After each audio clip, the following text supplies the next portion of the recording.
I haven't been touched in 8 years, the billionaire said, then kissed the obese virgin. He's one of the richest men alive, powerful, cold, and untouchable since the day his wife died. She's a shy, plus-sized woman who's never been kissed, just trying to make a living as his cook. But when their worlds collide, one simple touch changes everything. What starts as a quiet job in a lonely mansion turns into something no one expected. A broken man's confession, a woman's fight to be seen, and a love the world refuses to understand. As gossip spreads and secrets from the past surface, both of them are forced to face a painful truth. Sometimes the hardest thing isn't falling in love. It's believing you deserve it. He's haunted by guilt. She's terrified of rejection. So when the cameras close in and the world laughs at their love, will he hide again in silence? Or will one kiss be enough to prove that even the untouchable can be saved? Tell me in the comments where you're watching from right now, and if this story speaks to you, make sure you hit subscribe so you don't miss the next one. Steam rose from the pot of hearty beef stew as Georgia Holloway stirred it with practiced care.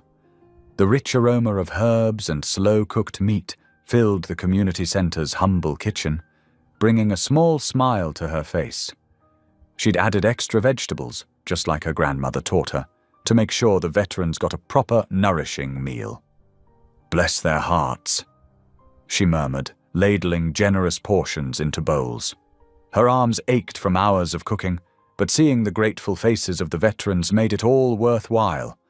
The serving line moved steadily as she worked, her gentle, "Here you go, sugar," and "God bless you," accompanying each bowl she handed out. But then she heard them. Those whispered words that cut like knives, coming from a cluster of church ladies hovering near the dessert table. "Look at her serving all that food when she should be on a diet herself." One woman snickered, not quite quietly enough. "I heard Pastor Jim's wife say her size is becoming an embarrassment to the church."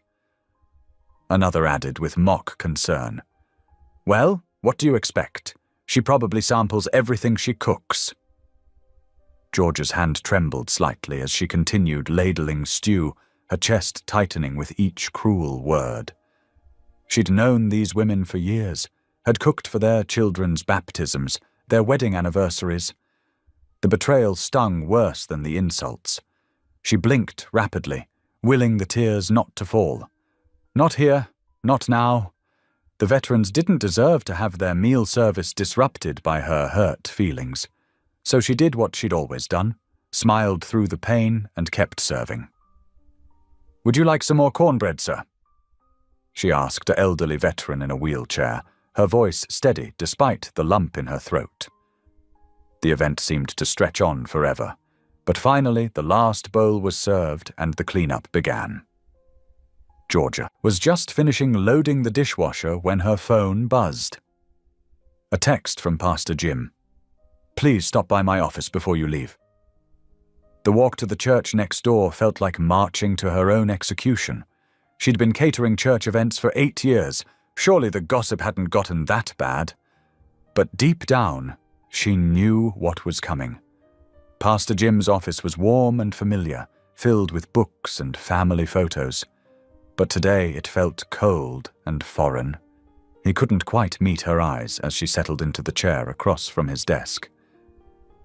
"Georgia," he began, fingers fidgeting with a pen.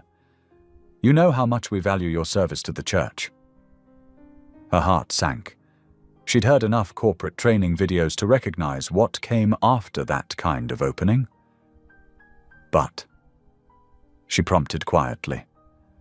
He sighed heavily. "But some concerns have been raised by certain board members about maintaining a professional image in our church functions." Georgia sat very still, her hands folded in her lap. "Because of my weight." "Now, Georgia." He looked uncomfortable. "It's not just that. Some feel that as the face of our church catering services, we need someone who projects a more health-conscious image." The words hit her like physical blows. each one confirming what that critical voice in her head, the one that sounded so much like her mother, had always said, "You're not good enough. You'll never be good enough." "I understand," she said softly, though her heart was breaking. "I'll finish out the month's commitments." "Actually," Pastor Jim shifted in his seat, "the board thinks it's best if we make the change immediately. We'll pay you through the month, of course." Georgia nodded, not trusting herself to speak. She gathered her purse and stood, her legs feeling wooden. "Georgia," Pastor Jim called as she reached the door. "I'm sorry. I truly am." The drive home was a blur of streetlights and unshed tears. Her small apartment welcomed her with silence and shadows. In the kitchen, she mechanically pulled out a container of leftover stew, the same recipe she'd served tonight, and ate it straight from the container, not bothering to heat it up. Her mother's voice echoed in her head, as clear as if the woman was standing right there. "If you'd just lose the weight, Georgia, you might find yourself a man. No one wants a woman who can't control herself." The cold stew turned to ash in her mouth. She set down her fork and pushed the container away, suddenly unable to take another bite. Doing what she'd done every night since she was a little girl, Georgia lowered herself to her knees beside her bed. "Lord," she whispered, her voice catching, "I don't understand your plan right now, but I trust you. Please, please just show me what to do next." As if in answer, her phone buzzed on the nightstand. With trembling fingers, she opened the new email. "Urgent placement opportunity.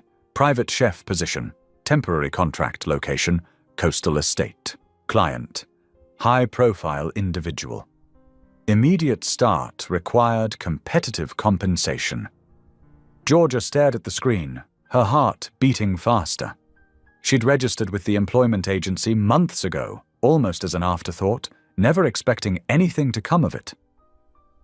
"Lord," she whispered again, this time with a hint of wonder in her voice, "if this is you, if this is your way of leading me, I'll go." She took a deep breath and clicked reply, her finger hovering over the keyboard for just a moment before she began to type.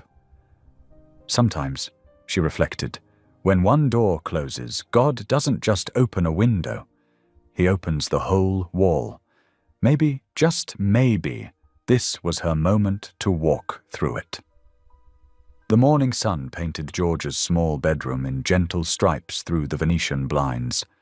She stood before her open closet, carefully selecting what to pack. Her hands trembled slightly as she folded her best black slacks and crisp white blouses into the weathered suitcase that had belonged to her grandmother. "Lord," she whispered, smoothing a wrinkle from a sleeve, "I sure hope you know what you're doing with this one." Her fingers brushed against her favorite apron, white cotton with tiny red cherries embroidered along the hem. It was worn at the edges but spotlessly clean. She'd sewn up a small tear last month, determined to make it last another year. Now she folded it carefully on top of her clothes. Last but never least, she picked up her Bible from the nightstand. The leather cover was soft and creased from years of daily reading, its pages marked with colorful tabs and underlined verses. She tucked it securely between layers of clothing. "Well," she said to her reflection in the mirror, "I guess this is what starting over looks like at 46 years old." She attempted a smile, but it came out wobbly. Loading her ancient Toyota Corolla took just 2 trips. The suitcase, a box of essential cooking tools she couldn't bear to leave behind, and her purse. The car grumbled to life on the 3rd try, as though sharing her reluctance to leave the familiar behind. The GPS guided her out of the city and onto winding coastal roads. Trees grew thicker, houses grew larger, and her nervousness grew stronger with each mile. "What in the world am I doing?" she asked aloud, gripping the steering wheel tighter. "Cooking for a billionaire? Me?"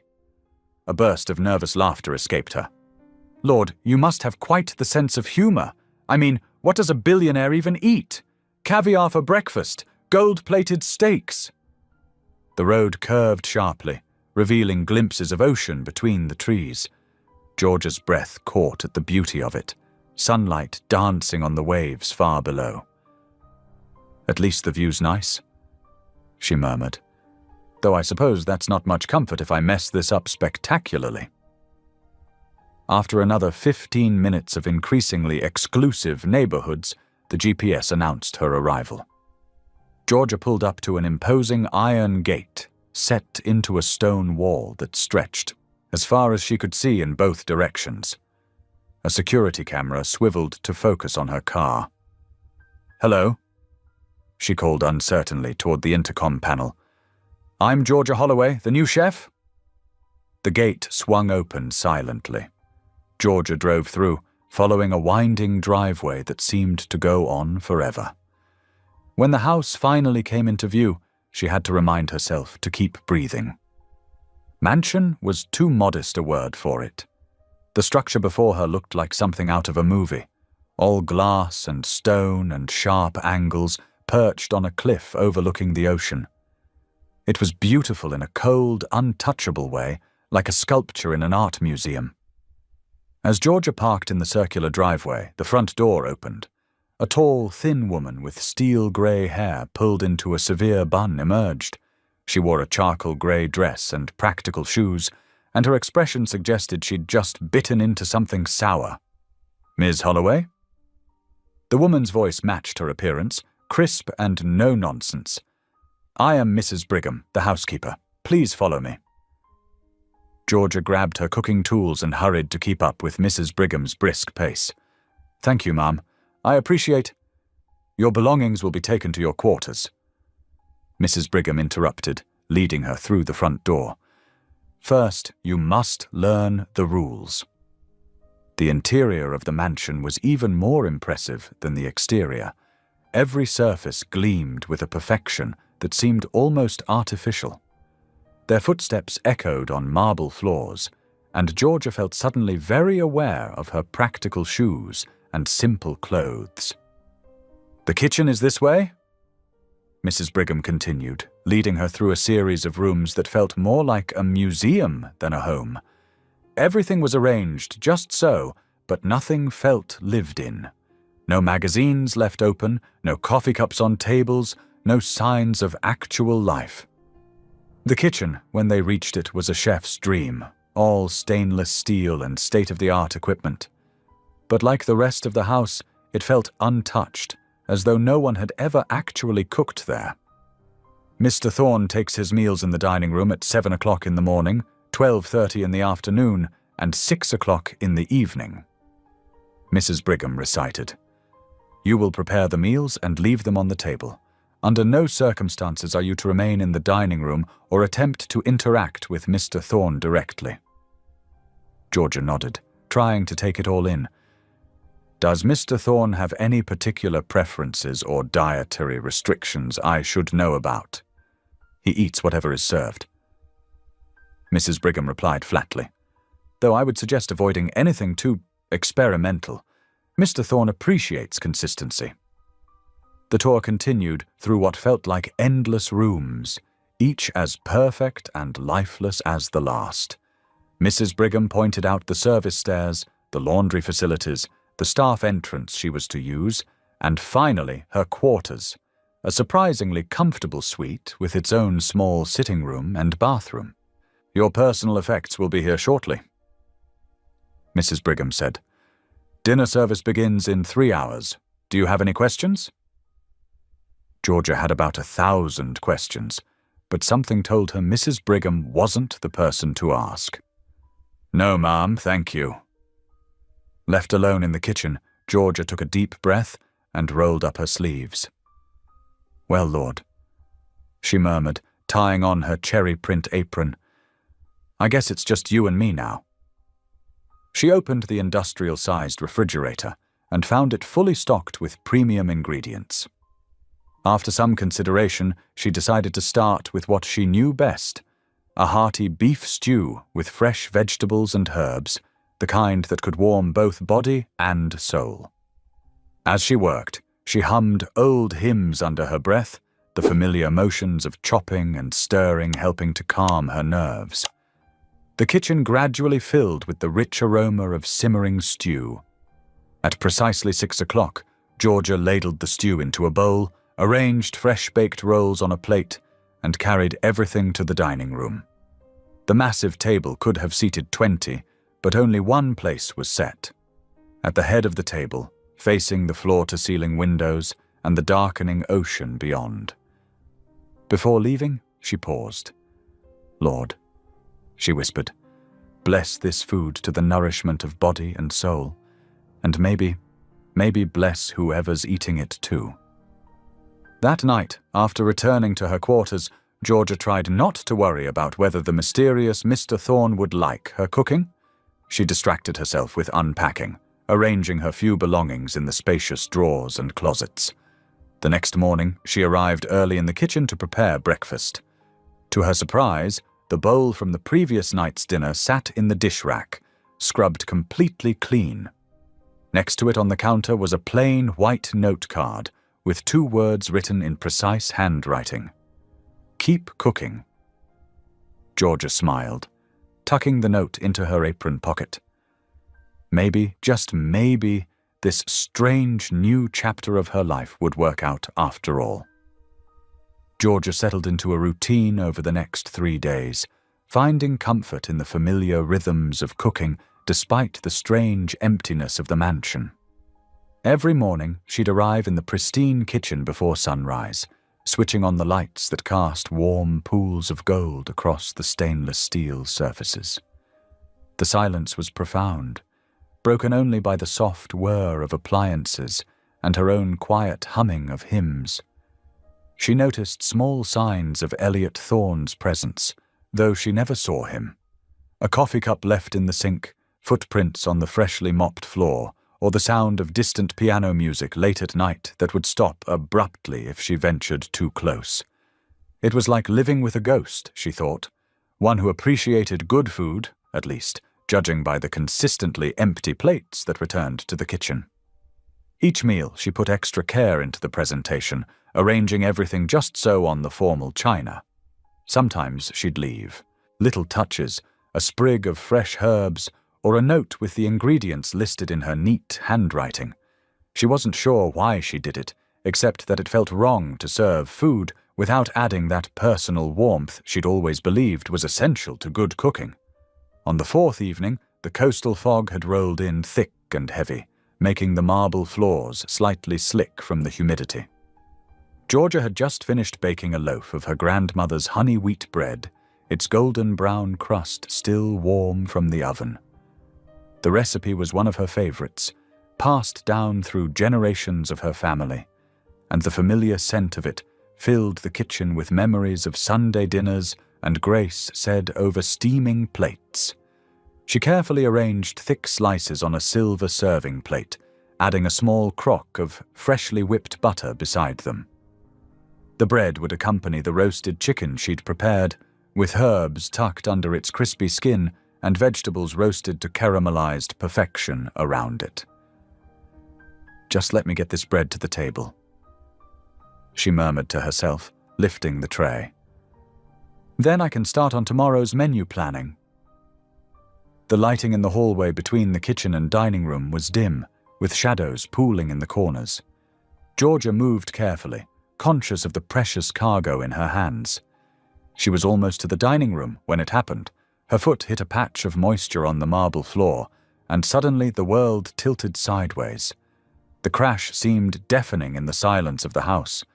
The silver tray hit the floor with a resounding clang, bread slices scattered across the marble like fallen leaves, and the butter crock cracked into pieces. "Oh no, oh no," Georgia whispered, dropping to her knees despite the protest of her joints. She began gathering the scattered bread, fighting back tears of frustration. This was exactly the kind of thing that could cost her this job, and she couldn't afford. A shadow fell across the floor beside her, and Georgia's breath caught in her throat. A tall figure had stepped out of the darkness of a nearby doorway, moving with the careful grace of someone used to going unnoticed. As he knelt beside her, Georgia got her first look at the mysterious Elliot Thorne. He was tall and lean, with the kind of face that might have graced magazine covers if not for the haunted look in his eyes. Dark stubble shadowed his jaw, and his expensive clothes hung slightly loose on his frame, as if he'd lost weight and hadn't bothered to replace them. But it was his eyes that caught and held her attention. They were a striking shade of grey, like storm clouds gathering over the ocean, and filled with such profound sadness that it made her heart ache. Without speaking, he reached for a piece of bread at the same moment she did. Their fingers brushed, just the lightest touch of skin against skin, but his reaction was immediate and violent. He jerked back as if burned, his whole body going rigid with tension. His breath came in short, sharp gasps. "Don't," he whispered, his voice hoarse from disuse. "I haven't been touched in 8 years." Georgia froze, her hand still suspended in midair. The pain in his voice was raw, exposed like an open wound. She could see him trembling. This powerful man reduced to vulnerability by the simplest human contact. In that moment, her heart moved with a compassion that overcame her fear of overstepping. "Then maybe," she said softly, her voice gentle as a summer breeze, "it's time someone did." Elliot Thorne stared at her, his storm cloud eyes wide with an emotion she couldn't name. For a moment, she thought he might speak. His lips parted slightly as if forming words. But then, like a shadow fleeing from sunlight, he turned and walked away, his footsteps silent on the marble floor. Georgia remained kneeling on the floor for several long moments, surrounded by scattered bread and broken crockery, her mind replaying the encounter. Eventually, she gathered herself and cleaned up the mess, her movements mechanical while her thoughts whirled. That night, lying in her bed in the staff quarters, sleep eluded her. The sound of distant waves crashing against the cliffs below the mansion provided a rhythmic backdrop to her thoughts. She stared at the ceiling, thinking about Elliot Thorne's words, 8 years without human touch.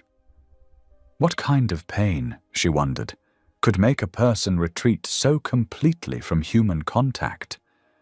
What wounds lay beneath the surface of this man who lived like a ghost in his own home? The darkness offered no answers, but Georgia found herself whispering a prayer into the night.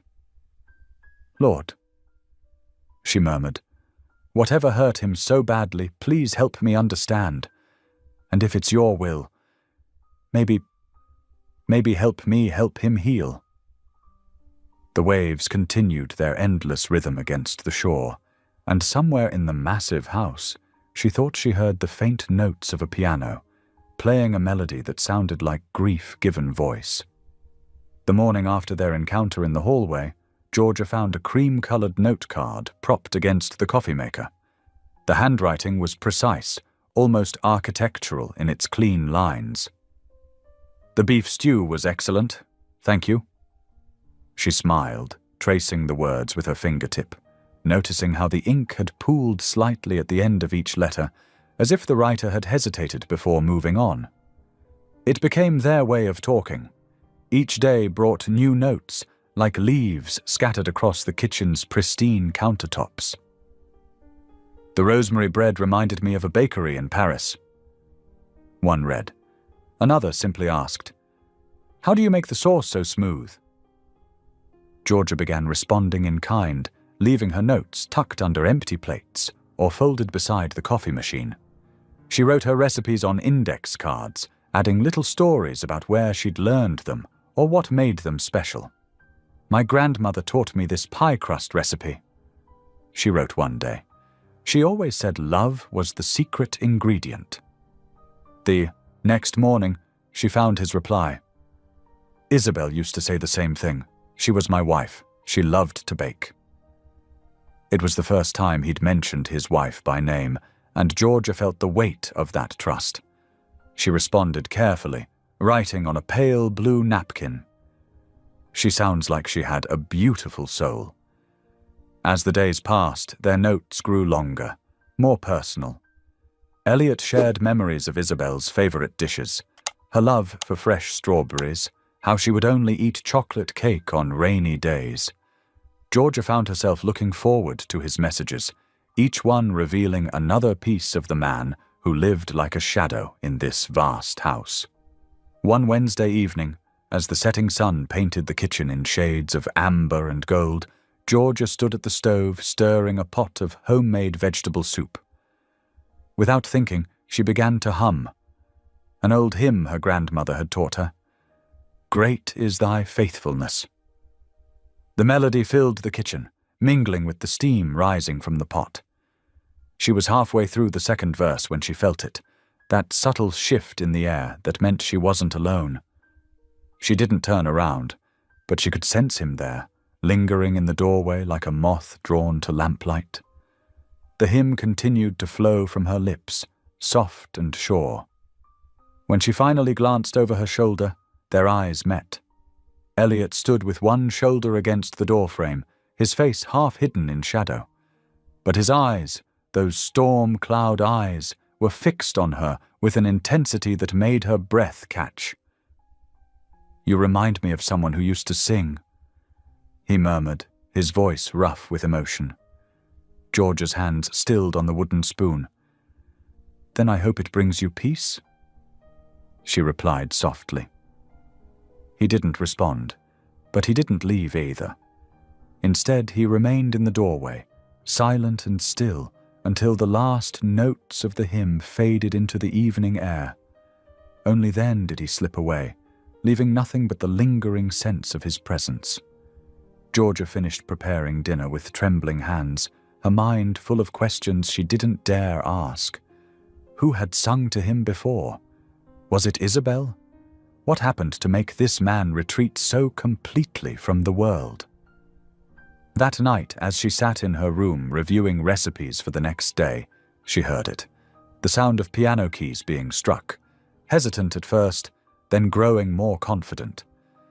The melody drifted through the halls of the massive house, a song she didn't recognize, but one that seemed to speak of longing and loss, of memories too precious to speak aloud. She closed her eyes and listened, imagining Elliot at the piano, his long fingers moving across the keys, perhaps remembering another time when music filled these rooms. The piece spoke of something deep and painful, like a wound that had never properly healed. Each note seemed to carry a story, of love found and lost, of silence and solitude, of grief held so tightly it had become a shield against the world. Georgia sat perfectly still, letting the music wash over her, understanding that she was witnessing something profound, the first cracks in the walls Elliot had built around himself. As the final notes faded into silence, Georgia opened her eyes to find tears on her cheeks. She wiped them away gently, her heart full of compassion for this broken man who was, perhaps, beginning to remember how to feel. The next morning, she left a note alongside his breakfast. Music has a way of saying what our hearts can't find words for. When she returned later, she found his response written in that precise hand. Some words are too heavy to carry alone. And so their dance continued, a careful choreography of written words and shared silences, of music in the night and hymns in the kitchen. Two souls moving slowly, cautiously toward understanding, neither quite ready to acknowledge the fragile connection growing between them. Each day brought small changes. His notes grew longer, more personal. Sometimes she would catch glimpses of him in the house, no longer hiding completely in shadows. And every evening, as she prepared dinner, she would sing softly, knowing he was listening, hoping that somehow her simple songs might help heal whatever wounds had driven him into such profound isolation. The rhythm of their days became a gentle tide, his notes flowing out, her responses flowing back, punctuated by moments of quiet connection that grew more frequent with each passing day. In the vastness of the mansion, They had created something delicate and precious, a language of their own, spoken in handwritten words and melodies carried on the evening air. And through it all, Georgia prayed, not for any particular outcome, but simply for wisdom to understand and grace to help heal. She knew that somewhere beneath Elliot's carefully constructed walls lay a heart that remembered how to feel, how to connect, how to live fully in the world again. She just had to be patient enough to let him find his way back at his own pace. The mansion seemed to exhale, like a living thing waking from a long slumber.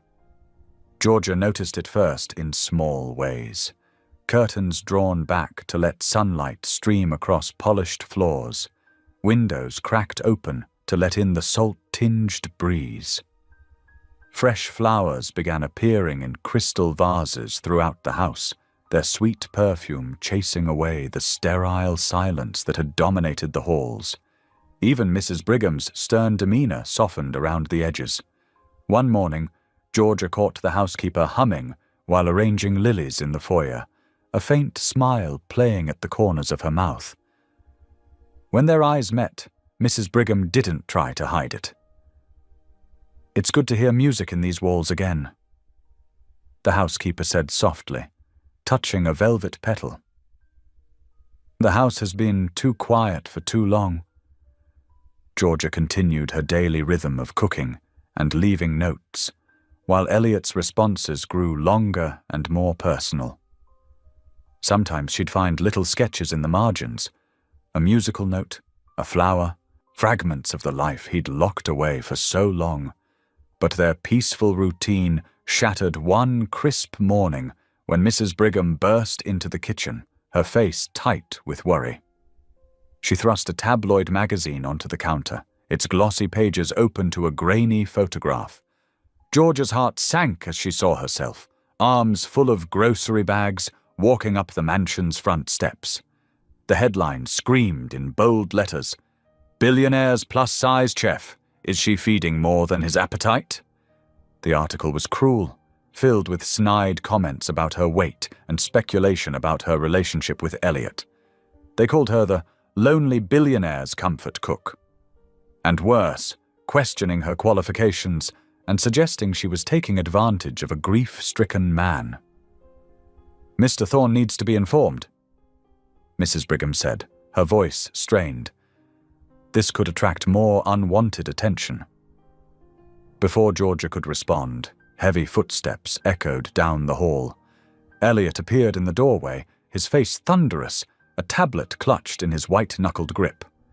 The kitchen staff scattered to the corners of the room, leaving only Georgia, Mrs. Brigham, and the angry billionaire. "This ends now," he declared, his voice shaking with rage. But when his eyes met Georgia's, they softened with concern. "I've already contacted my lawyers. They'll handle the legal response." Georgia felt tears welling up in her eyes. "I'm so sorry, Mr. Thorne. I never meant to cause trouble." "No." Elliot's voice cracked like a whip, making everyone jump. He looked around at the staff members trying to blend into the walls. "Listen to me, all of you. This woman deserves respect. She has brought more life and kindness into this house than anyone has in years. I won't tolerate any gossip or disrespect toward her. Is that clear?" The staff murmured their agreement and filed out quickly, Mrs. Brigham herding them along with quiet efficiency. When the door swung shut, Georgia and Elliot were left alone in the suddenly silent kitchen. "I should go," Georgia whispered, wiping at her eyes. "The last thing you need is this kind of scandal." "Georgia." Elliot stepped closer, his presence filling her awareness. His hand trembled as he reached out, fingers brushing her cheek with butterfly gentleness. "You shouldn't be sorry for being kind." Before she could process what was happening, he leaned down and pressed his lips to hers. The kiss was gentle, hesitant, trembling with emotion. His fingers cradled her face like she was something precious and fragile.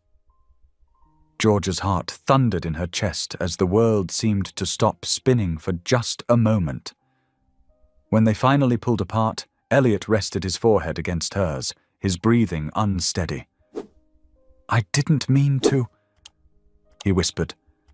"I just needed to feel human again." Georgia stood frozen, her mind whirling with emotions she couldn't name. Elliot stepped back, vulnerability written across his features, then turned and walked quickly from the kitchen. Later that night, Georgia knelt beside her bed, hands clasped tightly as she prayed. "Lord, I don't know what to do," she whispered into the darkness. "My heart is pulling me one way, but I'm scared. What if this isn't your plan? What if I'm not strong enough to help him heal?" The ocean waves crashed outside her window, their rhythm steady and sure, but offering no answers. She touched her lips, still feeling the ghost of that kiss, torn between the warmth blooming in her heart and the cautioning voice of her faith. The mansion creaked and settled around her, its walls now holding one more secret, one more moment of connection between two lonely souls searching for their way forward. Georgia remained on her knees, praying for guidance, while the night deepened and stars wheeled overhead, each one holding its own quiet promise of hope. The morning sun painted long shadows across the mansion's marble floors, but the warmth couldn't chase away the chill of uncertainty that had settled over the house. Georgia's hands shook slightly as she measured coffee grounds, the familiar task doing little to calm her racing thoughts. Every footstep in the hallway made her heart jump. The kitchen staff moved around her like shadows, their whispered conversations dying whenever she came near. She caught fragments of their words, scandal and inappropriate, that made her cheeks burn with shame. The breakfast she prepared sat untouched on Elliot's usual table. She'd made his favorites, steel-cut oatmeal with fresh berries, whole-grain toast with local honey, and a perfectly poached egg. But the chair remained empty, its polished wood reflecting the morning light like an accusation. Mrs. Brigham appeared at 10 o'clock, her face a careful mask of professionalism. "Mr. Thorne sends his apologies," she said, her voice measured. "He's taking breakfast in his study today." Georgia nodded, trying to hide her disappointment. "I understand. I'll start packing my things." "That won't be necessary." Mrs. Brigham's expression softened slightly. "Mr. Thorne specifically asked that you stay. He was quite insistent about it." The words brought both relief and a fresh wave of anxiety. Georgia busied herself with cleaning up breakfast, her mind replaying yesterday's kiss like a movie she couldn't stop watching. The gentle press of his lips, the trembling of his hands, the raw vulnerability in his voice when he'd pulled away. It all felt like a dream that couldn't possibly belong to her real life. The day stretched endlessly, filled with mundane tasks that couldn't distract her from the weight of unspoken words hanging in the air. She prepared lunch, then dinner, going through the motions while her heart jumped at every sound. As evening settled over the mansion, Georgia found herself drawn to the conservatory. The glass-walled room had caught her eye during her first tour, but she'd never seen anyone use it. Now, through the weathered panels, she saw a familiar silhouette standing among the neglected plants. She hesitated at the doorway, watching Elliot's back as he stared out at the darkening ocean. Dead leaves crunched under her feet as she stepped inside, announcing her presence. He didn't turn around. The conservatory was a study in abandonment. Dried vines crawled up rusted trellises, and empty clay pots lined dusty shelves. What must have once been a vibrant garden had withered into a graveyard of brown stems and fallen leaves. "Isabel loved this room," Elliot said quietly, still facing the window. "She filled it with orchids and roses, said they needed daily attention to thrive." His voice caught, just like love. Georgia moved closer, careful not to disturb the heavy atmosphere. "Were you in love?" she asked softly. Elliot's laugh was hollow, empty of joy. I was her failure. He pressed his forehead against the cool glass. She needed someone who could see her heart, not just provide for her comfort. She painted, played piano, tried to fill this house with beauty. But I was too busy building my empire to notice she was drowning. The raw pain in his voice made Georgia's heart ache. She could picture Isabel here, tending her flowers, trying to grow beauty in a house that felt more like a museum. What happened? 8 years ago, I came home late from a business trip. Found her in the bathtub. His words fell like stones into still water. She'd left a note, said she couldn't bear the silence anymore. He turned finally, his face carved with shadows. I haven't let anyone close since then. Couldn't risk. Couldn't bear to fail someone else that way. Georgia moved without thinking, reaching for his arm. This time, he didn't flinch from her touch. Instead, he seemed to lean into it, like a plant starved for sunlight. I don't deserve kindness, he whispered, his voice rough with emotion. Georgia's heart swelled with compassion. This wasn't about romance or attraction. It was about healing, about the deep human need for connection. Then it's time you learn that grace isn't earned, she said softly, her fingers gentle on his sleeve. The sea breeze whistled through gaps in the conservatory's glass panels, stirring dead leaves around their feet. In the fading light, their shadows stretched long across the floor, touching and merging like watercolors. The air between them felt thick with unspoken words and shared understanding. She could feel his pulse racing under her fingers, could sense the battle between his desire to pull away and his desperate need for human contact. 8 years of self-imposed isolation had left deep scars, but here in this forgotten garden, something was beginning to crack open, like a seed finally breaking through its shell after a long winter. The dying light painted copper highlights in his disheveled hair, and Georgia noticed new lines around his eyes that hadn't been visible before, lines carved by grief and guilt rather than age. He looked simultaneously stronger and more fragile than the powerful billionaire she'd first met, as if showing his weakness had somehow made him more real. They stood together in the growing darkness, surrounded by the ghosts of dead flowers and the steady rhythm of waves against the shore. Neither spoke again, but the silence between them had changed, no longer a wall, but a bridge.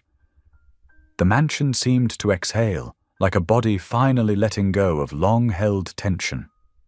In the days following their conversation in the conservatory, Georgia felt a shift in the atmosphere. Subtle at first, like dawn breaking through clouds, then growing stronger with each passing day. She started small, tackling the dusty chapel wing that had sat unused for nearly a decade. Armed with cleaning supplies and determination, Georgia worked methodically through the space, throwing open heavy curtains and letting sunlight stream through stained glass windows. The colored light danced across the wooden pews as she hummed old hymns, her voice echoing off the walls. I haven't seen anyone in here since... Mrs. Brigham's voice startled Georgia as she polished the small altar. The housekeeper stood in the doorway, her usual stern expression softened by memory. Would you like to help? Georgia asked gently, holding out a dust cloth. To her surprise, Mrs. Brigham rolled up her sleeves and joined her. As they worked side by side, the older woman shared stories about Christmas services and Easter celebrations that used to fill this space with joy. For the first time, Georgia saw beyond the housekeeper's rigid exterior to the heart that had been quietly grieving the loss of life in this house. Inspired by this breakthrough, Georgia turned her attention to the kitchen staff next. She noticed how they ate their meals quickly and alone, scattering to different corners of the vast house. It didn't sit right with her spirit. Food was meant to bring people together, not drive them apart. We're going to have family-style dinners. she announced one morning, her tone brooking no argument. "Everyone together, once a week to start." When the staff exchanged uncertain glances, she added softly, "Including Mr. Thorne." The first staff dinner was awkward, with conversation barely rising above whispered requests to pass the salt. But George's warmth and genuine interest in everyone's lives gradually melted the ice. By the third week, laughter echoed off the dining room's high ceiling as the gardener shared funny stories about local wildlife stealing his plants. Elliot sat quietly at first, watching the easy camaraderie develop around him, with something like wonder in his eyes.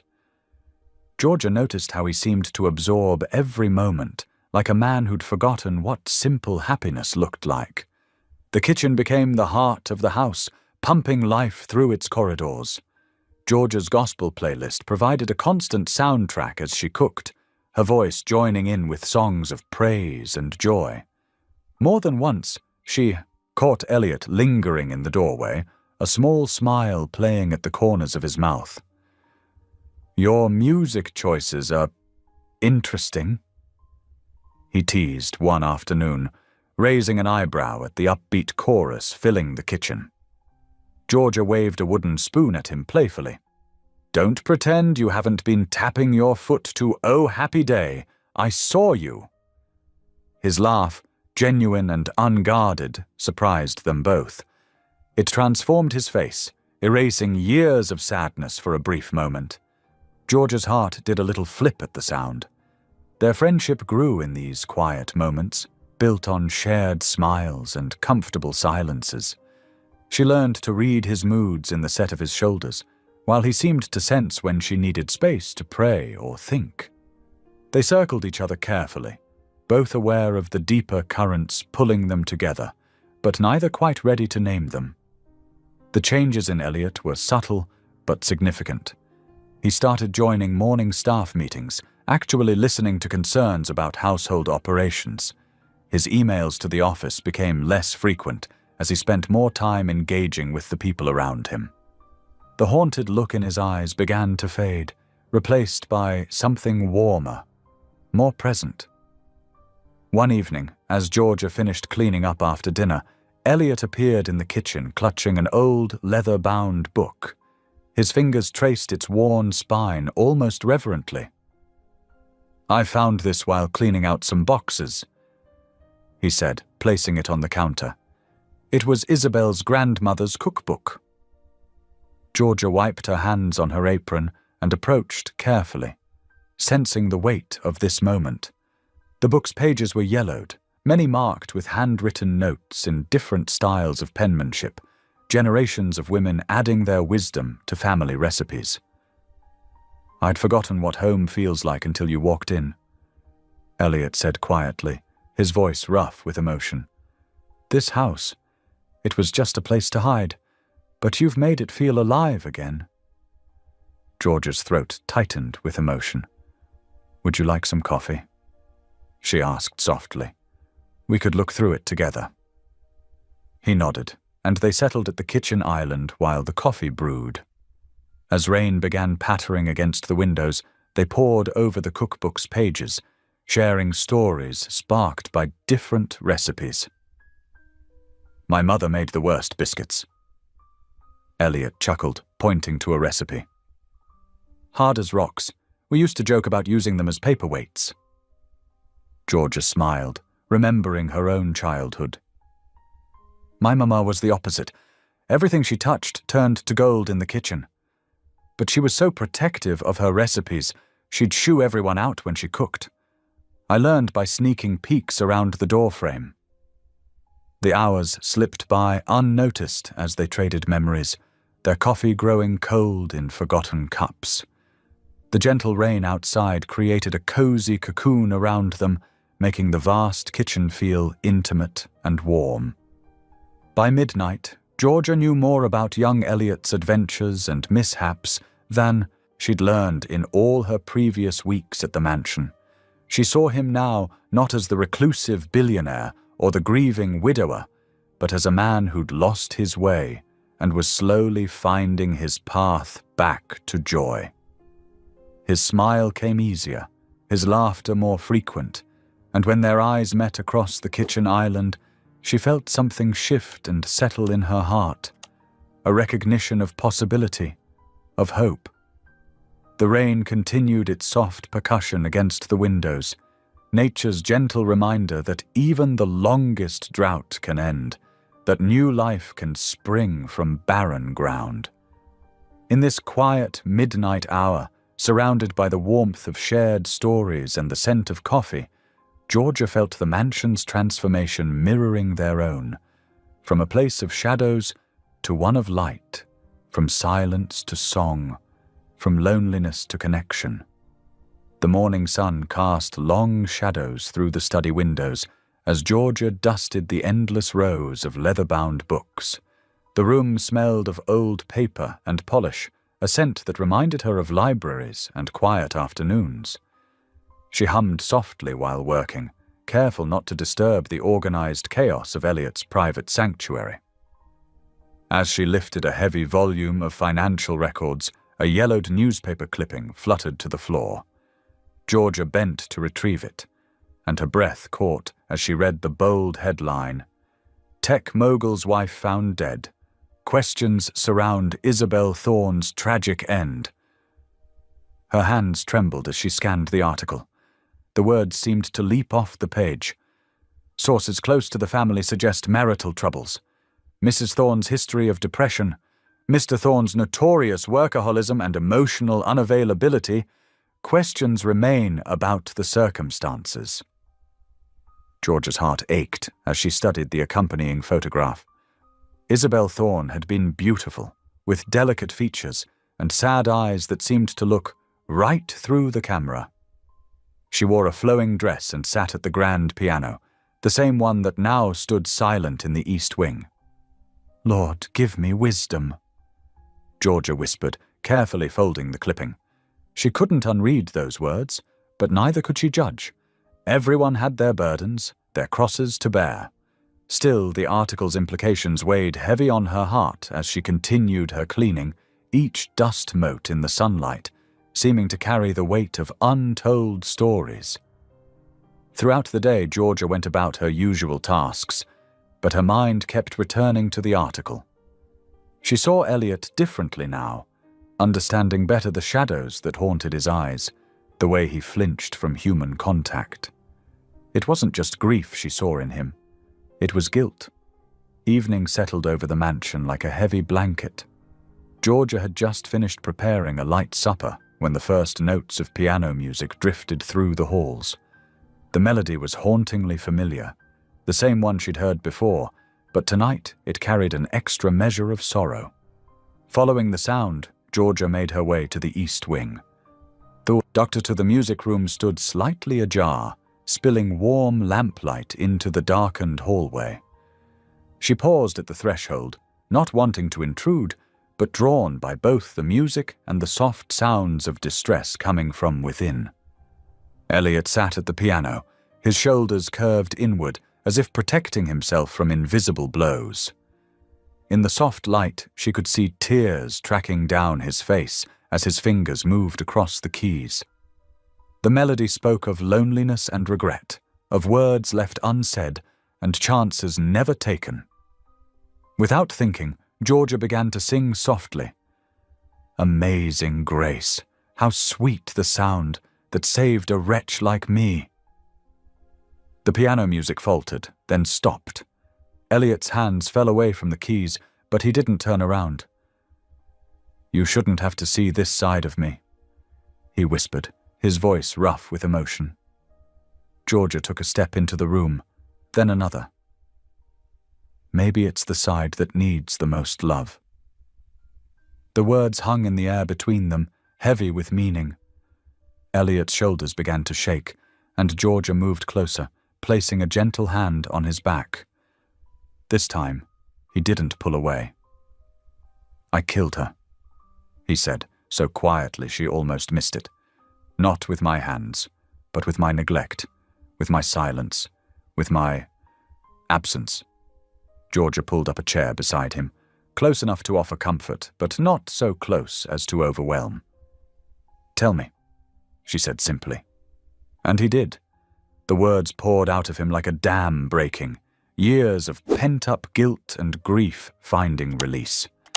He told her about meeting Isabel in college, about her artist soul and gentle heart, how she'd filled their early years with music and color and life, how the company had grown, demanding more and more of his time and attention. She started slipping away so gradually, he said, staring at his hands on the keys. The signs were there. She stopped painting, stopped playing music. She'd sit for hours just staring at nothing. But I was too busy building an empire to notice my kingdom was crumbling at home. Georgia listened, her heart breaking for both of them, for Isabel's desperate loneliness and for Elliot's crushing guilt. The day it happened, he continued, his voice cracking. She left me a note. Just 3 words. I needed you. And she was right. She needed me and I wasn't there. I was in Singapore, closing a deal that seemed so important at the time. Now I can't even remember what it was for. Tears fell freely down his face now. How do you live with yourself when you know you failed the person who needed you most? Georgia took his hand in hers, feeling the slight tremor in his fingers. You can't heal by hiding, she said softly. Guilt is a prison, Elliot, and you've been locking yourself inside it for 8 years. He turned to look at her then, really look at her, his eyes red-rimmed but clear. How do you do that? He asked. How do you see right through to the heart of things?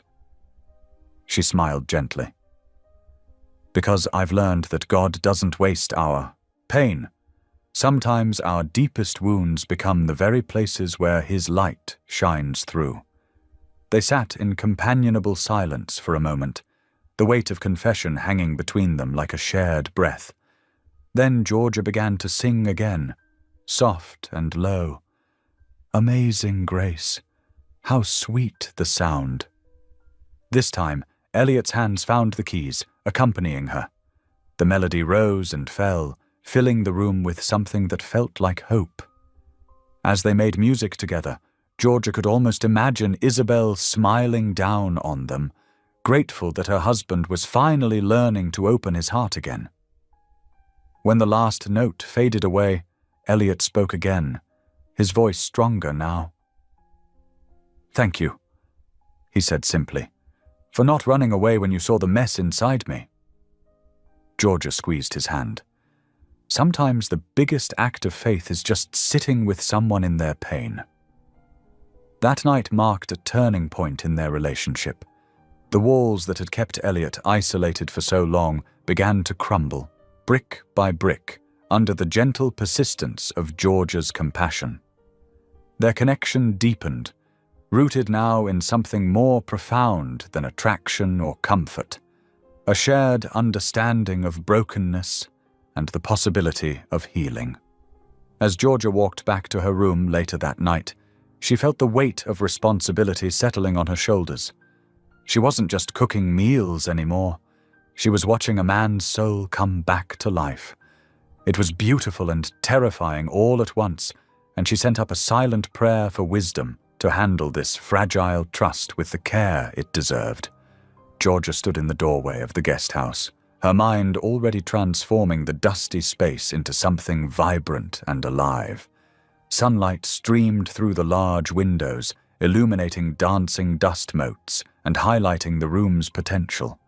She could see it all so clearly, tables where lonely hearts could gather, a bustling kitchen where healing could begin, one meal at a time.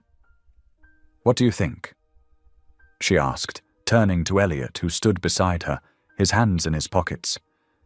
He surveyed the space thoughtfully. It needs work, he said, running a hand along a counter thick with dust. But I trust your vision. Tell me more about what you're thinking. Georgia's eyes lit up as she walked into the center of the room. Well, we could put industrial stoves here, she gestured, and prep tables along this wall.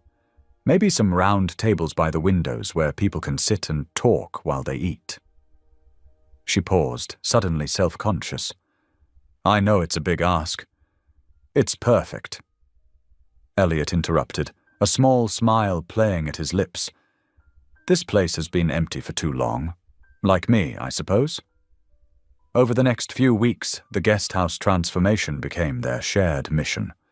Georgia coordinated with local contractors, while Elliot handled permits and equipment orders. They spent hours together picking out appliances, their shoulders brushing as they looked through catalogues. This one, Georgia would say, pointing to a commercial range. Done, Elliot would reply, never questioning the cost. What else do we need? The local volunteer response overwhelmed them both. Church groups, veterans organizations, and community members stepped forward to help with painting, cleaning, and organizing. Georgia watched in amazement as Elliot rolled up his sleeves alongside them, hauling boxes and moving furniture. Mr. Thorne, she called out one afternoon, trying not to laugh. You've got paint in your hair. He ran a hand through his silver-streaked hair, making it worse. Well, Ms. Holloway, some of us actually work for a living. He teased, referencing a famous cornbread that had become a daily request from the volunteers. Oh, is that right? She shot back, grinning. Then I suppose you won't be wanting any of today's batch? Now let's not be hasty, he said, his eyes twinkling. I'm willing to negotiate. The warmth between them grew naturally, like sunshine spreading across morning frost. Georgia noticed how Elliot seemed younger somehow, more relaxed. His laugh came easier, and his eyes held light instead of shadows. On opening day, the guest house gleamed. Fresh paint brightened the walls, new curtains framed the windows, and the kitchen equipment sparkled. Local news vans parked outside, their reporters setting up cameras to capture the ribbon-cutting ceremony. Georgia stood back, watching as people filled the space. Veterans in wheelchairs rolled up to tables designed just for them. Elderly widows gathered in corners, already sharing recipes and stories. Young mothers with tired eyes found comfortable chairs and hot coffee. You did this, Elliot said quietly, appearing beside her. You saw what this place could be. We did this. She corrected him, smoothing her apron nervously as reporters approached. The cameras rolled as Elliot stepped up to give his speech. Georgia held her breath, remembering how much he used to avoid public appearances. But he stood straight and tall, his voice clear and strong. 8 months ago, this mansion was as empty as I was, he began. Then Georgia Holloway walked through my door with a pot of stew and more wisdom than any business school could teach. She showed me that true wealth isn't measured in dollars, but in the lives we touch. He paused, his eyes finding hers in the crowd. She taught me that the greatest wealth is compassion. The applause was thunderous, but Georgia barely heard it over the pounding of her heart.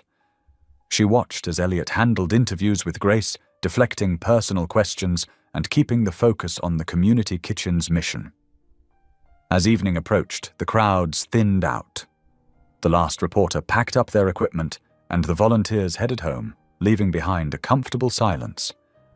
Georgia supervised the final cleanup, while Elliot made a few calls in his office. I have a surprise for you, he said when he returned, leading her toward the patio. The sight took her breath. Away.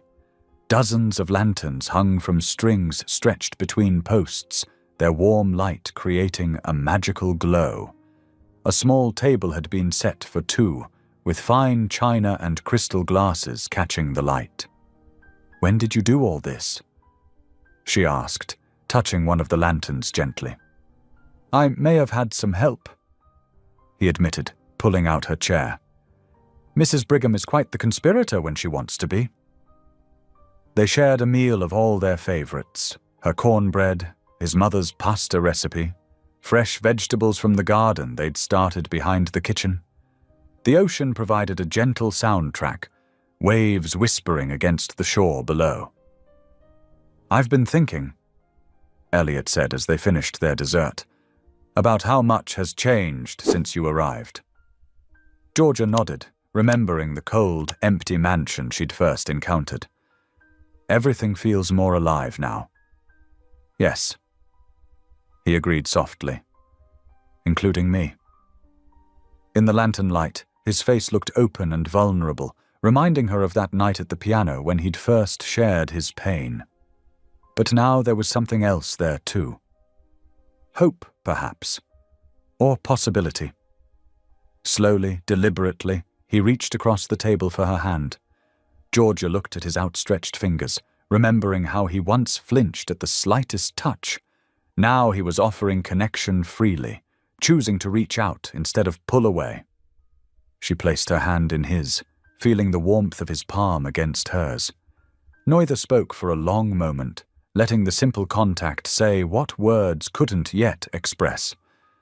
The lanterns swayed gently in the evening breeze, casting dancing shadows across their joined hands. In that moment, under a sky full of stars and surrounded by the gentle glow of lanterns, Georgia felt something shift and settle in her heart. This wasn't just about helping someone heal anymore. This was about two people discovering that sometimes the most unexpected paths lead exactly where you're meant to be. Their fingers remained intertwined as they sat in comfortable silence, listening to the waves and watching the lantern light flicker against the gathering dark. The piece lasted exactly 3 days after the community kitchen's opening. Georgia was preparing breakfast when Mrs. Brigham hurried into the kitchen, her usually composed face twisted with concern. "Dear, you need to see this," she said, holding up her tablet. Georgia wiped her hands on her apron and took the device. The screen showed a national morning news program, and her heart stopped when she saw her mother's face. Sarah Holloway sat primly in a studio chair, her silver hair perfectly styled, wearing the same disapproving expression Georgia remembered from childhood. "My daughter has always used food to manipulate people," Sarah was saying, her voice crisp and cold. "She thinks if she feeds them enough, they'll overlook her shortcomings. Now she's found herself a lonely billionaire to pity her. It's embarrassing, really." The reporter leaned forward. "So, you're saying Georgia Holloway is using Elliot Thorne? She's buying love with pity, just like she's always done." Sarah's lips curved in a familiar smirk. "Though I must say, she's aimed higher than usual this time." Georgia's hands trembled so badly she nearly dropped the tablet. Mrs. Brigham quickly took it from her, pulling her into a fierce hug. "That woman doesn't deserve to call herself your mother," she muttered, but the damage was done. Within hours, the interview went viral. Social media exploded with cruel memes and nastier comments. Local news vans appeared outside the mansion gates, reporters shouting questions whenever anyone entered or left. By afternoon, the first protesters arrived. They carried signs with horrible messages about Georgia's weight, her faith, her race. Some suggested she was a gold digger, others claimed she was ruining Elliot's reputation. Their voices carried across the mansion grounds, each word a fresh wound. Georgia tried to keep working, to focus on preparing dinner, but her mother's words kept echoing in her head. Had she been fooling herself? Was she really just using pity to make people love her? Elliot found her in the kitchen, staring blankly at an unpeeled potato. Without a word, he wrapped his arms around her from behind, resting his chin on her shoulder. "I've already called security," he said softly. "They'll clear those idiots away." Georgia squeezed his hand but pulled away. "You shouldn't have to deal with this. Your company's stock price dropped 5 points today because of me. I don't care about the stock price. But you should." She turned to face him, forcing herself to meet his eyes. "You've worked too hard to build everything you have. I won't be the reason it all falls apart." "Georgia." His voice cracked slightly. You're the reason it all started making sense again." She touched his cheek gently, memorizing the feel of his skin under her fingers. "You've got your reputation to protect. The board members are already calling, aren't they?" His silence was answer enough. "I saw the headlines," she continued. "Billionaire's charity case. Tech mogul's plus-size problem. They're turning us into some kind of circus. We can weather this." He insisted. "I'll hire the best PR team. We'll give interviews, show them the real story." "And what is our real story, Elliot?" The question hung between them, heavy with unspoken feelings. He reached for her, but she stepped back. "I need some air," she whispered, hurrying from the kitchen. Georgia spent the rest of the day in a daze, going through the motions of her routine while her heart crumbled piece by piece. She served dinner, cleaned up, and retreated to her room early, claiming a headache. At midnight, when the mansion was silent, she began to pack. Her hands moved mechanically, folding clothes into her old suitcase. She left behind anything Elliot had given her: the chef's knives, the new aprons, the cookbook he'd found at an auction. In the kitchen, she wrote her note with trembling fingers. "Thank you for letting me bring life back into your home, but I can't let you be destroyed because of me." She hesitated, pen hovering over the paper, so many words crowding her throat. In the end, she simply signed her name. The drive away from the mansion felt surreal. Protesters still camped outside the gates caught her headlights, but in the dark, they didn't recognize her modest sedan. Their signs cast strange shadows in the night. Tears blurred her vision as she turned onto the coastal highway. The same road that had brought her to hope now carried her away from it. The ocean roared somewhere in the darkness, its sound mixing with her quiet sobs. She drove without destination, her mother's words chasing her into the night. Buying love with pity. Maybe she had been. Maybe that's all she'd ever done, trying to feed people enough love that they'd forget she wasn't worthy of it herself. The night grew deeper around her as she left behind the mansion, the community kitchen, and the man who had somehow slipped past all her careful defenses. She drove until the tears made it impossible to see, then pulled over at a rest stop, put her head on the steering wheel, and let grief wash over her in waves. "Lord," she whispered into the darkness, "I thought this was your plan. I thought, finally." But she couldn't finish the prayer. The only sound was the distant surf and her own broken breathing as the night wrapped around her like a shroud. Morning crept into the mansion like a grey mist. The usual warmth that had filled these halls over the past weeks had vanished, leaving behind only echoes of what was lost. Mrs. Brigham discovered the note first, her hands trembling as she read George's farewell. Without a word, she carried it to Elliot's study. He sat at his desk, staring at his laptop screen without seeing it, dark circles under his eyes suggesting he hadn't slept. When Mrs. Brigham placed the note before him, his face drained of what little colour it had. "Sir," she said softly, "Miss Holloway is gone." Elliot's fingers traced the words on the paper, reading them once, twice, then again and again. His thumb smudged the ink where a tear had fallen on the word home.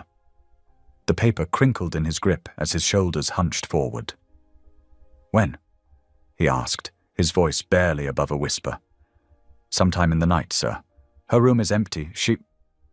Mrs. Brigham hesitated. "She left behind all the gifts you gave her." Elliot nodded slowly, still staring at the note. "Thank you, Mrs. Brigham. That will be all." The housekeeper lingered for a moment, concern etched on her face. "Should I arrange for a new chef, sir?" "No." The word came out sharp, final. "No one else." As Mrs. Brigham quietly closed the door, Elliot leaned back in his chair, George's note clutched in his hand. The mansion seemed to hold its breath, waiting for something that wouldn't come. No hymns drifted up from the kitchen. No warm aromas filled the air. No gentle laughter echoed through the halls. Days passed in a fog of silence. The staff moved like ghosts through their duties, speaking in whispers as if afraid to disturb the heavy quiet. Elliot tried to work, opening emails and staring at spreadsheets, but the words blurred together meaninglessly. His phone buzzed constantly with messages from board members and PR teams, all demanding responses about the situation. He ignored them all. In his office, he pulled up news articles about Georgia, reading every cruel comment, every mockery of her appearance, every speculation about their relationship. His jaw clenched tighter with each word. These strangers who had never known her kindness, never seen her light up a room with her smile, never felt the genuine warmth of her presence. They had driven her away with their hatred. On the third day, the community kitchen called. Elliot stared at the phone for 4 rings before answering. "Mr. Thorne?" The volunteer coordinator's voice was hesitant. "We were wondering if Miss Holloway would be available to help with the menu planning for next week's Veterans Dinner." Elliot's throat tightened. "She's no longer with us." "Oh." The disappointment was palpable. "Will she be back soon?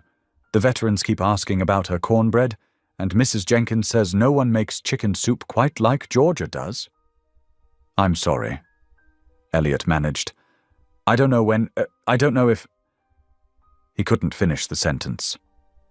After hanging up, he sat in silence, remembering how Georgia's face would light up when talking about the community kitchen, how she'd spend hours planning menus to accommodate everyone's needs, how she treated each person who came through those doors with dignity and care. That evening, he found himself wandering through the mansion's kitchen. It was spotless, everything in its place. But it felt wrong. Empty. Dead. His fingers trailed along the counter where he'd watched her knead bread countless times, humming hymns under her breath. The rolling pin she'd used sat in its holder, still dusted with flour. Her favorite apron, the one with tiny embroidered flowers along the pocket, hung by the door as if waiting for her return. Elliot picked up the apron, the fabric soft from use. He could almost smell the vanilla and cinnamon that seemed to follow Georgia everywhere. His vision blurred as he held it close.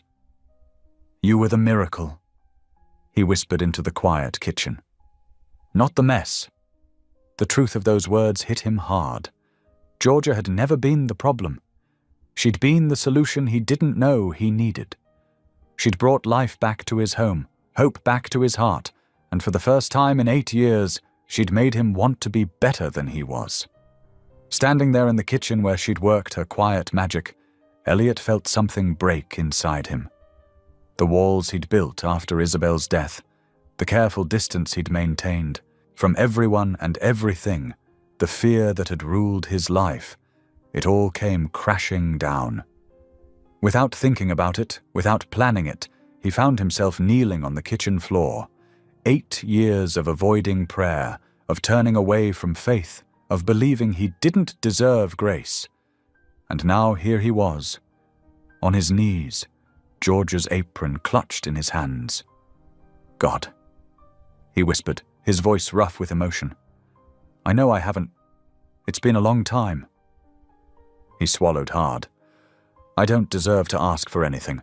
I've spent years building wealth, building walls, building everything except what matters. But I'm not asking for more money or success or power." Tears fell freely now, spotting the kitchen floor. "I'm asking for courage. Courage to love again. Courage to be the kind of man who deserves someone like Georgia. Courage to face my past and my pain and stop running." His voice broke on the next words. "Please, help me find the strength to fight for what matters. Help me find her. Help me make this right." The prayer ended, but Elliot remained kneeling, letting years of suppressed grief and longing wash over him. The kitchen stayed quiet around him. But somehow the silence felt different now. Not empty, but waiting.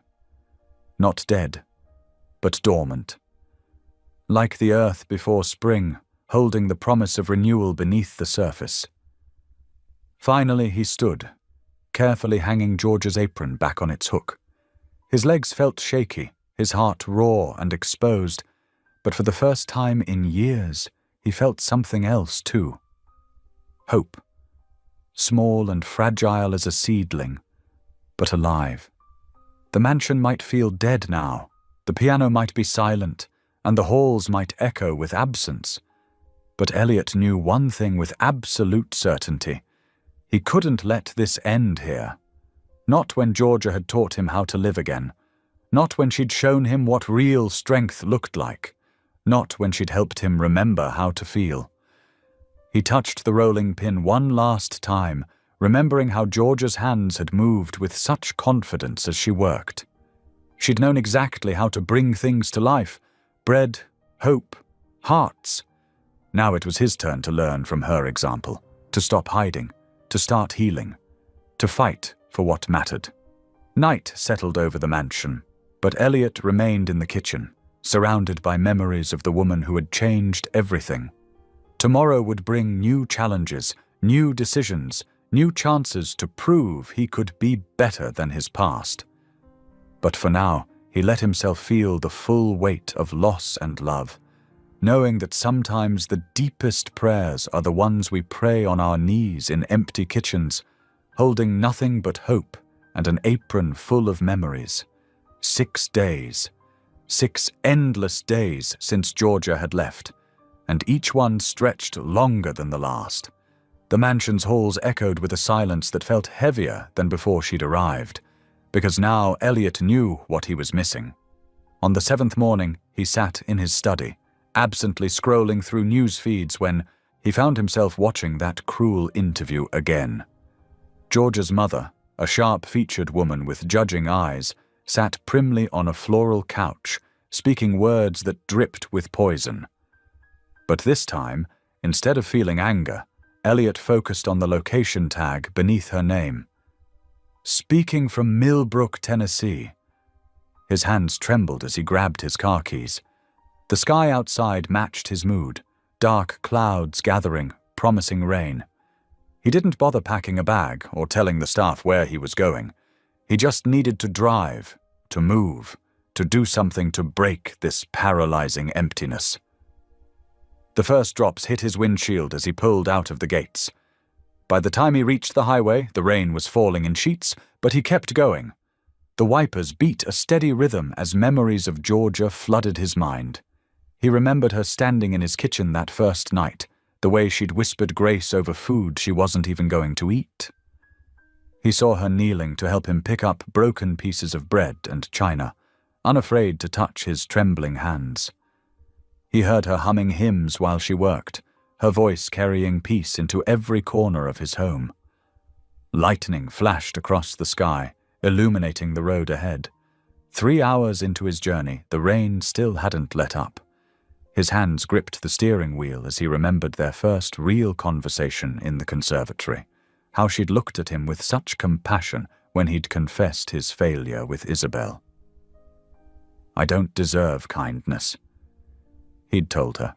"Then it's time you learn that grace isn't earned." She'd replied. Now, driving through the storm, those words hit him with new force. Grace isn't earned. It never had been. All these years he'd been punishing himself, believing he had to atone for Isabel's death through isolation and self-hatred. But Georgia had shown him something different. She hadn't tried to save him. That's what he realized as mile markers flew past in the rain. She'd simply reminded him of God's mercy, through her cooking, her kindness, her quiet faith that infused everything she did. She'd brought life back into his home, not by forcing change, but by living out her beliefs with gentle authenticity. The storm intensified as night fell. Most drivers had pulled over, but Elliot pressed on. Every mile brought fresh memories. Georgia organizing family dinners for the staff, her face lighting up when she talked about the community kitchen, The way she'd touched his arm that night, he broke down at the piano. Near midnight, he crossed the Tennessee state line. His GPS told him Millbrook was just 30 minutes away. His heart pounded harder with each passing mile. What would he say to her? How could he explain that she'd awakened not just his heart, but his soul? The rain was still falling when he entered the small town. Street lights reflected off wet pavement, and the buildings looked sleepy and shuttered.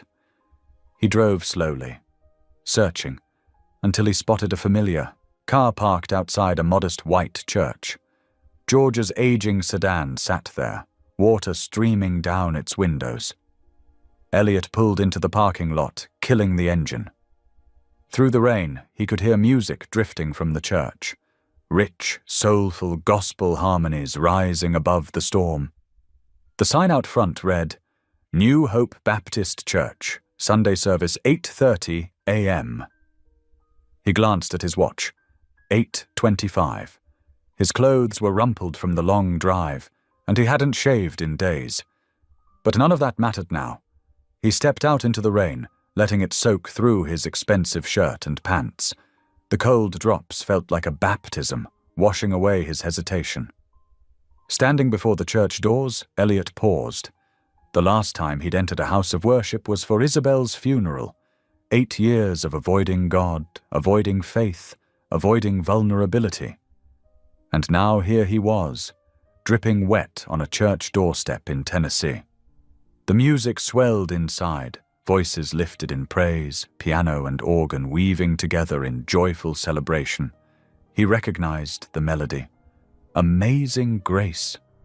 The same hymn Georgia had sung that night in his study, when she'd found him crying at the piano. His hand shook as he reached for the door handle. What right did he have to walk into this sacred space? What right did he have to disturb Georgia's peace again? But then he remembered her words. Grace isn't earned. Taking a deep breath, Elliot pulled open the door. The music washed over him in a wave of harmony and hope. Warm light spilled out into the rainy morning, beckoning him inside. With water dripping from his clothes and his heart pounding in his chest, he stepped across the threshold. The congregation was standing, their voices raised in song. Many heads turned to look at the soaking wet stranger in their midst, but Elliot barely noticed. His eyes searched the rows of people until he found her. Georgia, standing near the front, her own voice lifted in praise. She hadn't seen him yet. For a moment he just watched her sing, her face glowing with an inner light that had nothing to do with the sunshine streaming through stained glass. She looked at home here, at peace, surrounded by faith and music and grace. Elliot stood in the back of the church, rainwater pooling at his feet, as the voices around him sang about amazing grace that saved a wretch like him. And for the first time in 8 years, he felt not like a man trying to earn redemption, but like a soul coming home. The final notes of the hymn faded away, and in that moment of quiet, Georgia turned. Their eyes met across the crowded church, and everything else seemed to fade away. The rain outside, the whispers of the congregation, the weight of the past. All that remained was this moment, this chance, this grace. The church fell silent as Elliot took his first steps down the center aisle. Water dripped from his expensive clothes onto the worn carpet, each footstep echoing in the hushed sanctuary. Some people whispered and pointed. They'd seen his face in newspapers and on television. Others simply stared, sensing they were witnessing something profound. Georgia stood frozen beside the choir stand, her hand gripping the wooden railing. Her heart thundered so loud she was sure everyone could hear it. Elliot's face was different than she remembered. Unshaven, vulnerable, his eyes red from either tears or lack of sleep. Or maybe both. In the front pew, Georgia's mother, Vivian Holloway, sat ramrod straight, her Sunday hat tilted at a perfect angle. Her mouth fell open as she recognized the billionaire from the news stories, the man her daughter had worked for, the one at the center of all the scandal. But this didn't look like the polished tech mogul from television. This was a man broken open by love. The congregation collectively held its breath as Elliot reached the front of the church. Without hesitation, he dropped to his knees before Georgia, water pooling around him on the carpet. His voice, when it came, was rough with emotion and carried to every corner of the sanctuary. "You taught me that love isn't about who deserves it," he said, his words breaking on the last syllable. "It's about who still believes it's possible." A soft gasp rippled through the church. Someone in the back sniffled. The morning sunlight streaming through the stained glass windows painted colors across Elliot's face. Red, blue, gold, like God's own spotlight on this moment of surrender. Georgia's hands trembled as she looked down at this man, this brilliant, wounded soul who'd driven through the night to find her. Tears spilled down her cheeks, but she didn't wipe them away. Behind her, the choir members exchanged glances, moved by the raw emotion before them. Elliot reached for her hand, his own shaking visibly. When his fingers closed around hers, the touch was gentle, reverent. He brought her hand to his lips and kissed it softly, his next words barely above a whisper, but carrying through the silent church like a prayer. "You once fed me grace when I'd forgotten the taste." Vivian Holloway pressed a hand to her mouth, tears filling her eyes as she watched her daughter, the daughter she'd criticized and belittled for so many years, being treasured so completely by this man. Georgia felt her heart expand with so much love it almost hurt. This wasn't just about romance, it was about redemption, about two broken people finding wholeness in God's perfect timing. She stepped forward, still crying, and reached down to help Elliot to his feet. "Then come sit beside me," she whispered, her voice thick with emotion. "We'll eat grace together this time." Several people in the congregation were openly weeping now. The pastor stood at his pulpit, his own eyes glistening as he watched this unexpected sermon unfold, a living testament to God's transformative love. Elliot rose slowly, his hand still holding Georgia's, water still dripping from his clothes. But his eyes never left her face, as if she were the only fixed point in his universe. The morning light caught the tears on his cheeks, making them shine like diamonds. Together they moved to an empty pew. Georgia's mother shifted over to make room, her expression softened by what she'd witnessed. The pastor cleared his throat, clearly moved, and began to speak about how God's love often comes to us in unexpected ways, through unexpected people. As the service resumed, Elliot and Georgia sat close together, their shoulders touching, their hands still intertwined. She could feel him trembling slightly, whether from the cold of his wet clothes or the magnitude of the moment, she wasn't sure.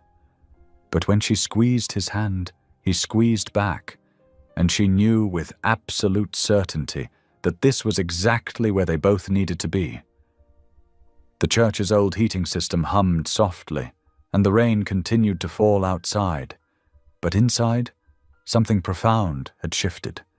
The congregation began to sing again, their voices rising in harmony, lifting prayers of thanksgiving for this visible miracle of love and grace.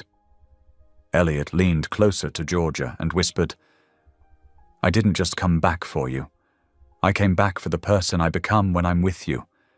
Someone who believes in mercy again." Georgia turned to look at him, seeing past the billionaire facade to the man beneath, the one who'd driven through the night, walked into a strange church soaking wet, and knelt before her in front of everyone. The one who was learning, just as she had, that love doesn't require perfection, only presence.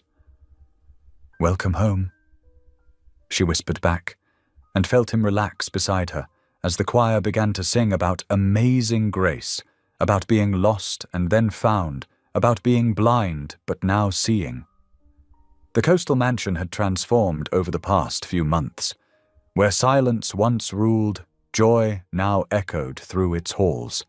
Sunlight streamed through windows that were no longer shuttered, and the gardens bloomed with fresh life. The community kitchen in the guest house buzzed with activity 6 days a week, serving hot meals and warm smiles to those in need. Georgia's influence touched every corner of the estate. The chapel wing, once gathering dust, now hosted weekly faith gatherings where people from all walks of life came together to pray and share their stories. Every Sunday afternoon, the sound of hymns and heartfelt prayers drifted through the open windows as Georgia led her prayer circle in the newly renovated sunroom. The kitchen staff had doubled to handle both the mansion's needs and the community outreach programs. Mrs. Brigham, who once moved through the house like a shadow, now smiled openly and helped coordinate volunteers. The dining room regularly hosted family-style meals where staff, volunteers, and visitors broke bread together. In the East Wing, Elliot had set up a technology training center where he mentored veterans, teaching them entrepreneurship skills and helping them build their own businesses.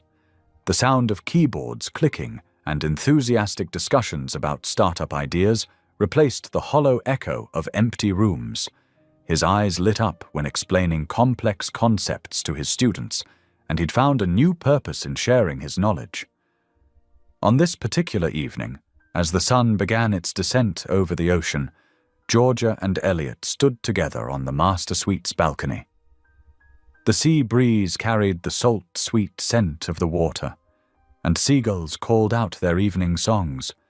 Georgia wore a flowing sundress that caught the wind, while Elliot had loosened his tie after a day of mentoring. "You know what I realized today?" Elliot said, his voice soft with wonder. 8 years of silence, and then you came singing." He shook his head, still amazed at how much had changed. "I used to think the quiet was protecting me, but it was just hiding me from life." Georgia turned to face him, her eyes reflecting the golden light of sunset.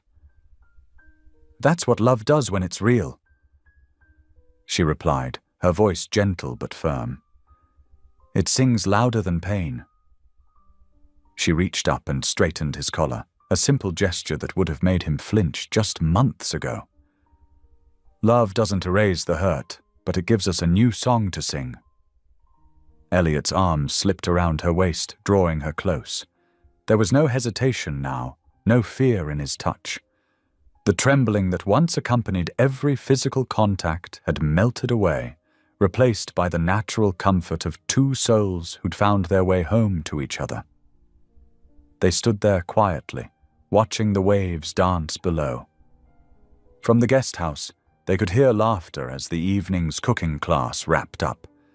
The community kitchen had become known for teaching nutrition and cooking skills alongside serving meals, empowering people to care for themselves and others.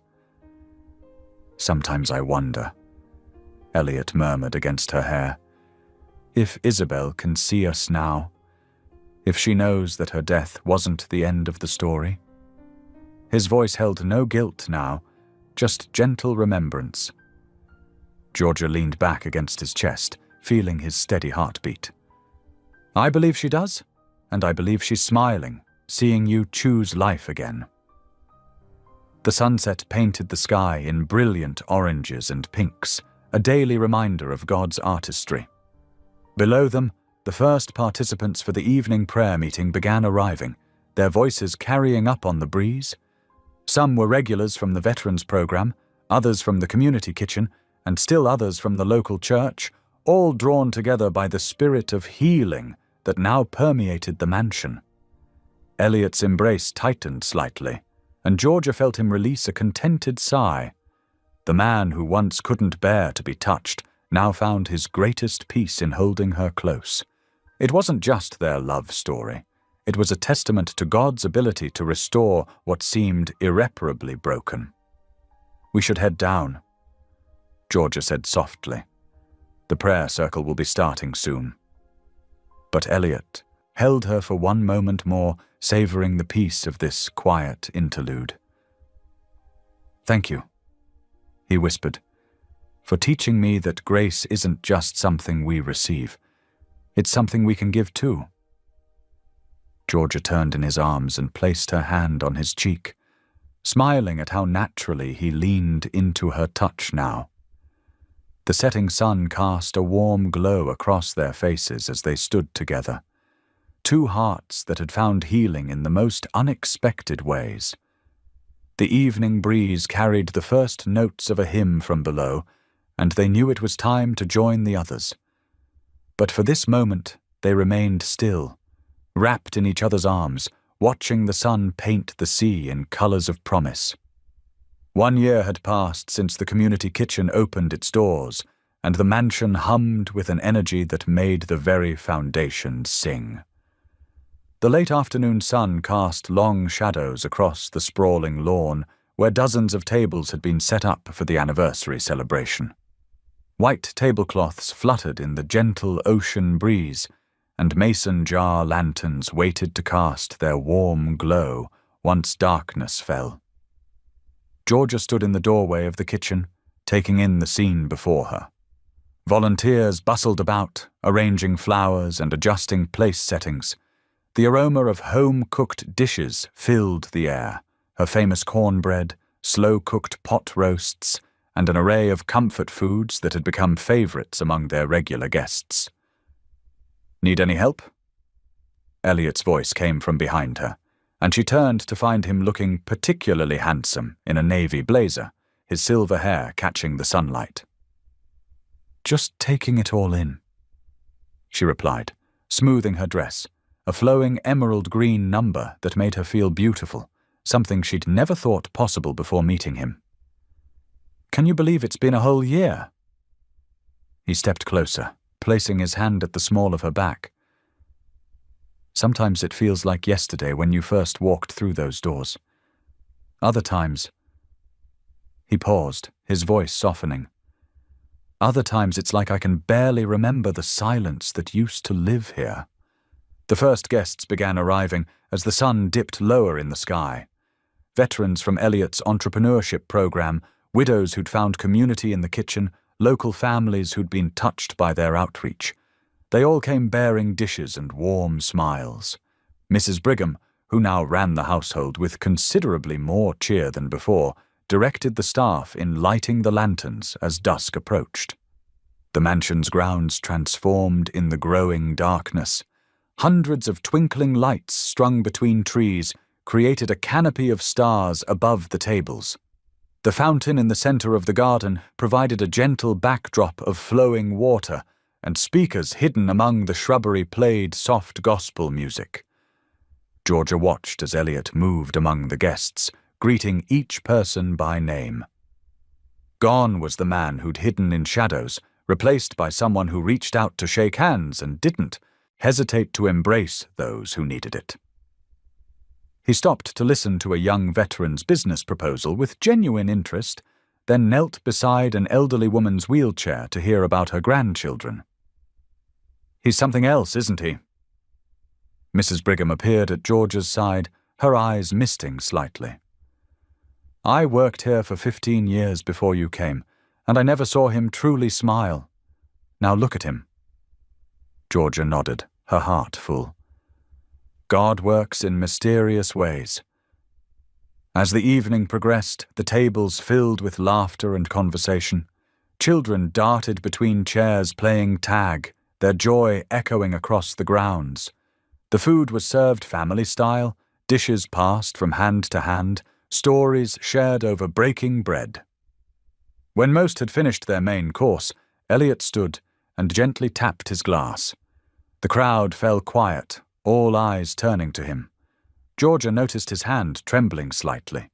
Public speaking still made him nervous, but his voice was clear and strong. "A year ago," he began, "this house was a museum of memories. I lived here, but I wasn't alive here. This home once belonged to ghosts, but now it belongs to grace." He paused, his eyes finding Georgia's across the sea of faces. Someone taught me that wealth isn't measured in bank accounts, but in the number of lives we touch. Looking around tonight, I see true riches." Murmurs of agreement rippled through the crowd. A few people dabbed at their eyes with napkins. "To everyone here," Elliot continued, "thank you for letting us be part of your stories. Thank you for showing me that community isn't just a word. It's a miracle that happens when we open our hearts to each other." The crowd raised their glasses in response. As they did, someone began humming "Amazing Grace." Others joined in, and soon the entire gathering was singing softly, their voices carried on the evening breeze toward the ocean. Georgia felt tears sliding down her cheeks as she sang. Elliot made his way to her side, taking her hand in his. When the final notes faded, he turned to face her fully. His eyes held such tenderness that her breath caught in her throat. He leaned down and kissed her then, not with the desperate hunger of their first kiss in the kitchen so many months ago, but with something deeper. It was reverence, pure and simple, a recognition of the divine thread that had woven their broken pieces into something beautiful. As they parted, Georgia looked up at him, her heart overflowing with gratitude. 8 years he hadn't been touched. 8 years of isolation and guilt and grief. But when he finally was touched, when he finally allowed love to reach him, heaven itself took notice. She could feel it in the gentle breeze that carried the scent of roses, in the soft murmur of conversations around them, in the way the lantern light seemed to dance with joy. Their joined hands rested on the table, surrounded by the family they'd built together. Someone told a joke, and laughter bubbled up from the other end of the table. A child's squeal of delight pierced the air as fireflies began to appear in the gathering darkness. The music played on, a gentle backdrop to the symphony of life that now filled this once silent place. In that moment, Georgia understood that grace wasn't just about receiving mercy. It was about how that mercy transformed you into someone who could offer it to others. She watched as Elliot squeezed her hand gently, his wedding ring catching the lantern light. The simple band was new, but the promise it represented was as old as faith itself. Love heals, hope restores, and grace makes all things new. The evening stretched on, full of faith and laughter, a testament to the power of opening doors that fear had kept locked. The mansion that had once stood as a monument to loss now pulsed with life, its windows glowing with welcome, its halls echoing with joy. And at its heart sat 2 people who had found each other in the midst of their brokenness, their clasped hands a quiet reminder that love's greatest miracle is its ability to make whole what was shattered. Thank you for being here. If something in this story stayed with you, I'd love to see you again. Subscribe, and tomorrow I'll bring you another story crafted with heart.